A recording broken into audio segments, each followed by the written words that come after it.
అందరికీ నమస్కారం అండి. నేను మీ డాక్టర్ రాంప్రసాద్ని. యాజ్ ఆర్థోపెడిక్ సర్జన్స్ మా ఓపీడీలో మోకాళ్ళ నొప్పులతో బాధపడే వాళ్ళలో ఒక మోర్ దాన్ 60% అండి ఓవర్ వెయిట్ ఉంటారు. అంటే వాళ్ళు ఉండాల్సిన బరువు పరిమితి కన్నా ఎక్కువ ఉంటాం, అంటే లావుగా ఉంటాం. నేను ఫస్ట్లో అనుకునేవాడిని ఇది సింపుల్ లాజిక్కే కదా, లావుగా ఉంటే లేదంటే బరువు ఎక్కువ ఉంటే మోకాళ్ళ నొప్పులు రావడం సర్వసాధారణం కదా అని. బట్ ఇదంత స్ట్రైట్ ఫార్వర్డ్ కాదండి, లావుగా ఉంటే మోకాళ్ళ నొప్పులు రావటం అనేది. దీనికి సైంటిఫిక్ ఎక్స్ప్లెనేషన్స్ కూడా చాలా ఉన్నాయి. And based on that scientific explanation specifically ఈ ఓవర్ వెయిట్ పాపులేషను, నీ పెయిన్స్తో బాధపడుతున్న వాళ్ళ ట్రీట్మెంట్ ప్రోటోకాల్స్ కూడా మారుతాయి. సో ఇవాళ నేను ఈ యూట్యూబ్ వీడియోలో I will give you 4 scientific explanations. ఆ రిలేషన్ బిట్వీన్ ఓవర్ వెయిట్ అంటే ఫ్యాట్ ఎక్కువ ఉన్న వాళ్ళను, నీ పెయిన్స్ మోకాళ్ళ నొప్పులు ఎందుకు వస్తాయి వీళ్ళలో అధికంగా అనే దాని గురించి. కొత్త వాళ్ళు ఎవరైనా ఉంటే please subscribe to our channel. And without any delay let's go in to the main topic.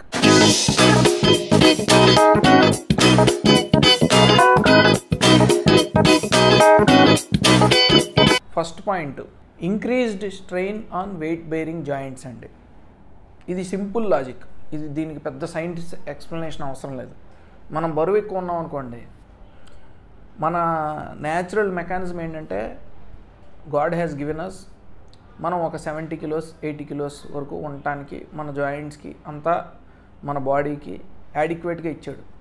మనం అంతకన్నా ఎక్కువ ఉంటే కనుక మన వెయిట్ బేరింగ్ జాయింట్స్ అంటే ముఖ్యంగా మన మోకాళ్ళు, తర్వాత మన పాదాలు, హీల్స్, ఈ రెండింటి మీద బరువు ఎక్కువ పట్టడం వల్ల వీళ్ళల్లో హీల్ పెయిన్ ఎక్కువ రిస్క్ ఉంటుంది, మోకాళ్ళ నొప్పులు కూడా ఎక్కువ రిస్క్ ఉంటాయండి. సో ఈ మోకాళ్ళ నొప్పులు తగ్గాలంటే first what we advise is simple logic, weight loss, బరువు తగ్గండి అని చెప్తాం. అండ్ దీనికి రివర్స్లో సైన్స్ ఏం నిరూపిస్తుందంటే మనకి, మీరు కనుక ఒక 10% వెయిట్ తగ్గితే, మీరు ఉన్న దాంట్లో 10% of weight loss gives almost 50 to 60% of pain relief in your knee joints. అంటే మీరు ఒక 7 to 8 కిలోస్ వెయిట్ లాస్కి కనుక మీరు టార్గెట్ చేస్తే మీరు అసలు మందులు కూడా వాడవసరం లేదండి, ఏ పెయిన్ కిల్లర్ కూడా వేసుకోవాల్సిన అవసరం లేదు. But that is the most difficult thing to do.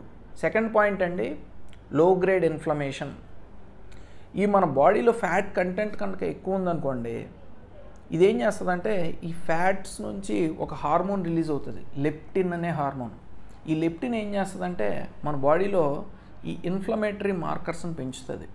అంటే ఈ IL-6, TGF beta, TNF alpha ఇలాంటి ఇన్ఫ్లమేషన్ అంటే వాతం కాజ్ చేసే కొన్ని కెమికల్స్ని బ్లడ్లో శాతం పెంచుతుంది.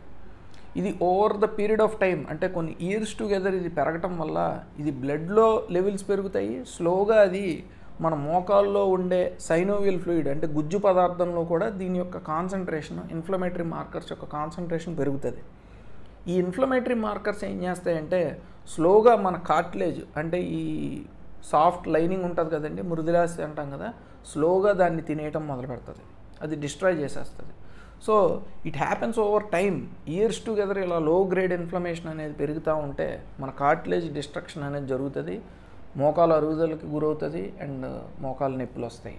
థర్డ్ పాయింట్, వీక్ మజిల్స్ అండి. మన బాడీలో కనుక ఓవర్ వెయిట్ ఉంటే సైన్స్ ఏం చెప్తుందంటే మన మజిల్ కంటెంట్ అనేది తగ్గుతుంది అండ్ ఫ్యాట్ కంటెంట్ అనేది పెరుగుతుంది. సో మన మజిల్ కంటెంట్ అనేది, మజిల్ మాస్ యొక్క కంటెంట్ తగ్గితే దీన్ని లీన్ బాడీ మాస్ అంటాము. ఇది తగ్గితే కనుక క్వాడ్రిసెప్స్ అంటే మన మోకాల్లో ఎదురు భాగంలో ఉండే వెరీ స్ట్రాంగ్ మజిల్ క్వాడ్రిసెప్స్, వెనక భాగంలో ఉండే హ్యామ్స్ట్రింగ్స్, ఈ రెండిట్లో కూడా ఫ్యాట్ కంటెంట్ పెరుగుతుంది and muscle content తగ్గిపోతుందండి.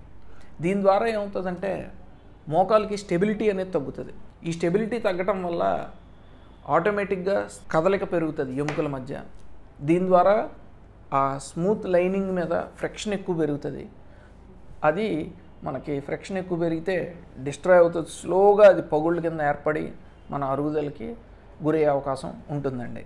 And fourth point, gait abnormality అంటామండి. ఈ అధిక బరువు ఉన్నవాళ్ళు, దాని తర్వాత నార్మల్గా ఉన్నవాళ్ళ నడక తీరు కనుక చూసామనుకోండి, దీన్ని గెయిట్ అంటాము. రెండిటికి చాలా తేడా ఉంటుందండి. ఈ నార్మల్గా ఉన్నవాళ్ళు ఏంటంటే లాంగ్ స్టెప్స్ వేసి నడుస్తారు. ఈ కొంచెం బరువు ఎక్కువ ఉన్నవాళ్ళు ఏంటంటే షార్ట్ స్టెప్స్లో నడవటానికి ట్రై చేస్తారు. దీని ద్వారా ఏంటంటే మన ఈ షార్ట్ స్టెప్స్ ద్వారా మన మజిల్ ఫోర్సెస్ అన్నీ కూడా ఈ ముందర కాన్సన్ట్రేట్ అవ్వకుండా వెనకాల కాన్సన్ట్రేట్ అవుతాయండి. ఈ వెనకాల కాన్సన్ట్రేట్ అవ్వటం ఒకటిను, దాని తర్వాత వీళ్ళకి షార్ట్ స్టెప్స్ వేయటం వల్ల ఈ బరువు ఎక్కువ అవటం వల్ల వ్యాడ్లింగ్ గెయిట్ అంటాం, అంటే కొంచెం సైడ్కి ఇట్లా ఇట్లా ఊగుతా నడుస్తారు. ఈ అన్ని ఫ్యాక్టర్స్ కాంపౌండ్ అయ్యి మన వెయిట్ బేరింగ్ జాయింట్స్ ఉంటాయి కదా, అంటే మన హిప్పు, నీ, హీల్ అంటే యాంకిల్, ఈ మూడింటి మీద ప్రెషర్ ఎక్కువ పడుతుందండి. అందులో ముఖ్యంగా మోకాల మీద ఆ వ్యాడ్లింగ్ వల్ల స్ట్రెయిన్ ఎక్కువ పడి అరుగుదలకి గురయ్యే అవకాశం ఉంటుందండి. సో ఈ 4 పాయింట్స్ ద్వారా ఏంటంటే వీళ్ళ అంటే ఈ ఓవర్ వెయిట్ పాపులేషన్లో వాళ్ళ యొక్క diet, exercise protocol, gait training అనేది డిజైన్ చేస్తామండి. అంటే మోకాళ్ళ నొప్పులు తగ్గడానికి, ఆ అరుగుదలని నివారించడానికి. It is not so straight forward. అంటే మీరు ఏదో బరువు తగ్గడానికి ప్రయత్నించేస్తే మోకాళ్ళ నొప్పులు తగ్గిపోతాయి అని అనుకోవటం అనేది అది కేవలం myth.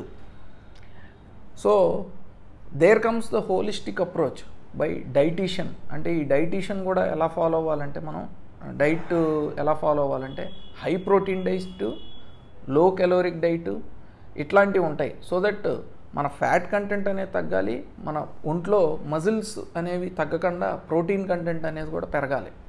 So diet should always be high protein, low caloric diet follow అవ్వాలి. And exercise, only cardio exercise చేయటం వల్ల కూడా మనకి ఫ్యాట్ కంటెంట్ లూజ్ అవుతాం కానీ మజిల్ స్ట్రెంత్ పెరగదండి.